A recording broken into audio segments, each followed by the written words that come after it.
This is Andrew Haug on andrewhaug.com, Australia's only dedicated 24/7 rock metal radio station. We are sitting here with none other than Adam D and Jesse Leach from KILLSWITCH ENGAGE, SOUNDWAVE 2013. Yep, andrewhaug.com. Good day. Yes. Well, again, welcome back, Jesse, to the fold. Yeah. I know that we're sitting next to two guys that were in SOUNDWAVE 2012, so there's no sort of strangers there. You guys keep inviting us over here. It's weird. It's great. Do it again. Of course, you were here for Times of Grace as well. Yeah. So take us back to after Howard decided to, opt out of the band. Yeah. Who received the call? I mean, Initially I did, and then it was discussion, and I kind of let them know I wasn't sure if I could handle singing somebody else's songs. So that was kind of the first discussion, and it was from there they went on to announce that they had parted ways and were going to hold auditions. And I think at that point I'd sort of thought to myself that maybe I should give it a shot. When I heard there were auditions, and when they actually announced that they were parting ways, is kind of when I was like, okay, maybe I should give this a shot. Now, when you mentioned about singing other people's songs, so to speak, had you heard KILLSWITCH material after you'd left the band? Yeah, I was familiar with it. I mean, it wasn't diehard. I didn't know every single song. I still don't know every single song, but Nor do I. yeah, nice. But I just didn't know. It wasn't even about me liking the material now, because I definitely liked it, but I've never stood in front of people and sang somebody else's material and had to because I can't fake it. Yep. I can't. It's very obvious if I fake things. So I had to fall in love with the material, and that's the process I did before going through the auditions. Did you find that the band had changed their writing angle after you sort of rejoined to work on the forthcoming record, Disarm the Descent? Yeah, no, they had changed, but for the better. I mean, it was easy. But I think that's because we all are closer friends than we were 10 years ago, and the band has grown into a really well-oiled machine where there wasn't much effort involved with this record. It was fairly easy. Now, Adam, how did you feel about, because you were doing Times of Grace while, Howard was still in the band and working with Jesse, had you sort of obviously seen the writing on the wall that Howard was wanting to opt out? Oh yeah, that was pretty evident. Yeah, we kind of all knew that Howard's heart really wasn't in it anymore. So we were kind of coming to the conclusion that we needed to move on, and he needed to do his thing, we needed to do our thing, and that was the only way. And working with Jesse on Times of Grace, had you thought in the back of your mind, man, I'd like him to be back again, but you hadn't discussed it with the other members at the time? Well, it really wasn't that kind of a situation at first. I think if KILLSWITCH were to move on, we need a guy that could do all the entire repertoire. Obviously, we can't just hire this dude and just do Jesse KILLSWITCH songs only.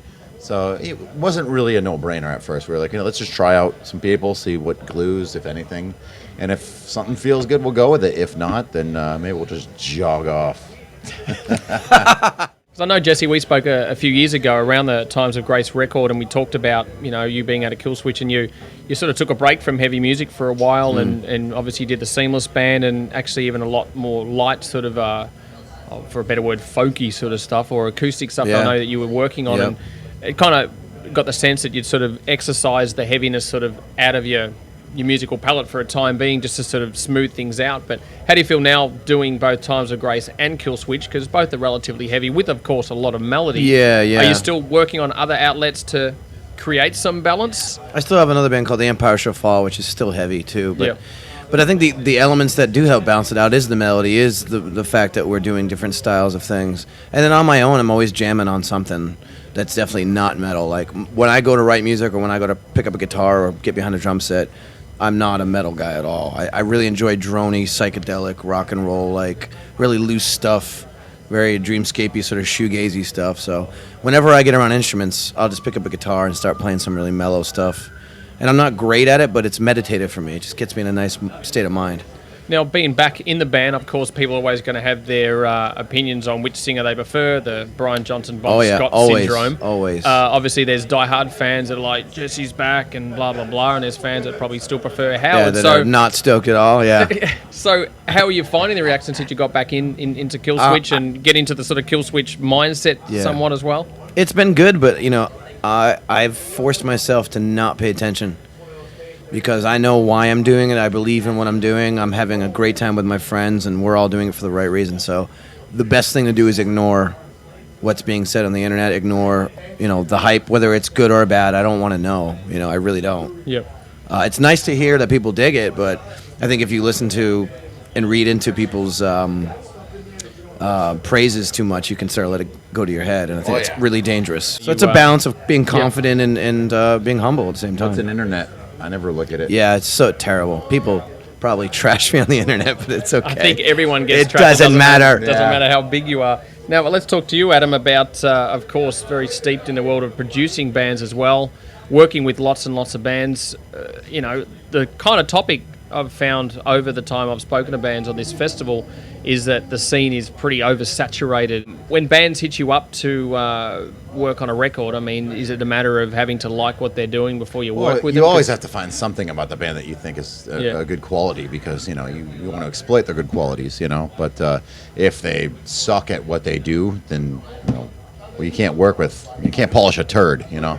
Do you find that a lot of the up-and-coming bands are reliant too much on technology as opposed to creativity, and think that, well, you know, you're going to use a computer and just make everything perfect? Because a lot of music today becomes so... I think every band is different. You know, there's some bands that actually can play their instruments and do a great job at it. But, you know, there's talented bands out there. There's bands that are just kind of getting by, you know, but there's always a place for all those bands, you know.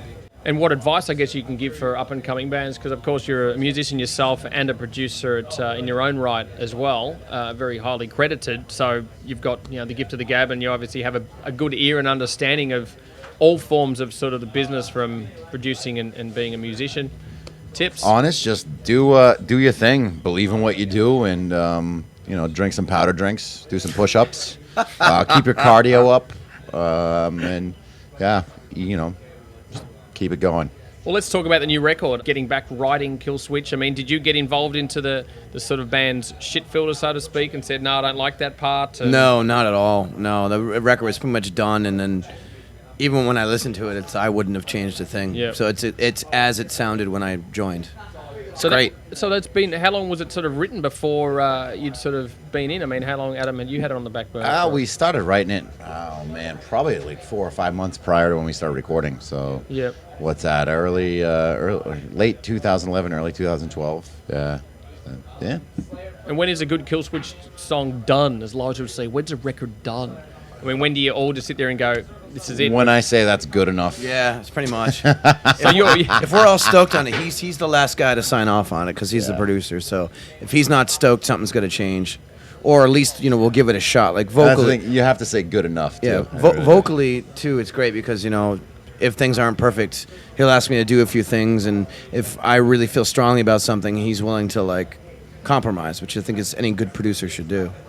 Well, this question I've posed to a few bands that I've spoken to that have actually had long careers, and you guys are certainly, you know, in that boat as well, compared to some of the up-and-coming bands that are struggling to sort of gain some momentum.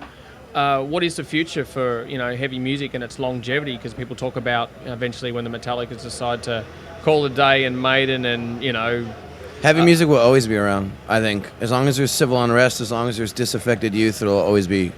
And whether it's underground or not, it's always going to be there. Absolutely. Do you think the gods of metal, the big bands of the day, is kind of a diminishing thing, considering that it's very hard for some of these bands to rise to that level compared to the state of the business when these bands started?